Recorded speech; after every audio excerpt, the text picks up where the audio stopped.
அஸ்ஸலாமு அலைக்கும் ரஹ்மத்துல்லாஹி வபரகாத்துஹு. இன்றைக்கி வாழை கருவாடு பொரியல் மதுரை ஸ்டைலில் எப்படி செய்யுதுன்னு பார்க்கலாமா? எங்கள் மாமியார் இந்த மாதிரி தான் செய்வாங்க. அதே மாதிரி நான் செஞ்சுருக்கேன். ஒரு வானலில் எண்ணெய் ஊற்றிக்கோங்க, கருவேப்பிலை சேர்த்துக்கோங்க. கருவேப்பிலை சேர்த்துட்டு வெங்காயத்தை சேர்த்து நல்லா வதக்கி எடுத்துருங்க. ரொம்பவும் வதங்கக்கூடாது, கொஞ்சம் லைட்டாக கண்ணாடி பதம் வர அளவுக்கு வதக்கி எடுத்துருங்க. இதில் 1/2 ஸ்பூன் மஞ்சள் தூள், 1 ஸ்பூன் கிட்ட மிளகாய் தூள் சேர்த்துக்கோங்க. சேர்த்துட்டு நான் வாஷ் பண்ணி வச்சுருக்கேன் வாழை கருவாடியுமே சேர்த்துக்கலாம். சேர்த்துட்டு ஒரு 5 மினிட்ஸ் மூடி போட்டு வச்சுருங்க.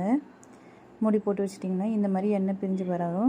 எண்ணெய் பிரிஞ்சு வரும்போது இந்த மாதிரி ப்ரெஸ் கொடுத்து கிண்டி விட்டுருங்க. கிண்டி விட்டு மூடி போட்டு எடுத்து வச்சிங்கன்னா இந்த பதத்துக்கு வரும். இந்த பதத்துக்கு வரும்போது நல்லா மொறுமொறுன்னு வெங்காயம் போட்டு வாழை கருவாடு பொரியல் ரெடி ஆகிடும். இந்த மாதிரி செஞ்சு கொடுத்து பாருங்கள், ரொம்பவே டேஸ்ட்டாக இருக்கும். நான் என் பிள்ளைங்களுக்கு இந்த சதையாக இருக்கிறத மட்டும் பொறுக்கி வச்சு கொடுத்து சாப்பிட வைப்பேன். என் பிள்ளைங்க ரொம்பவே இஷ்டமாக சாப்பிடுவாங்க. இன்றைக்கி நான் வெறும் சாப்பாடு, ஒயிட் ரைஸு, அதுக்கு ஏற்ற மாதிரி சாம்பார், காய் போடாத சாம்பார், உருளைக்கிழங்கு பொரியல் செஞ்சுருக்கேன். சுட சுட உருளைக்கிழங்கு பொரியல், அது கூடவே இந்த கருவாட்டு பொரியல். இது எல்லாத்தையும் வச்சு டேஸ்ட் பண்ணி பாருங்கள். டேஸ்ட் பண்ணி பார்த்துட்டு எனக்கு கமெண்ட் பண்ணுங்கள்.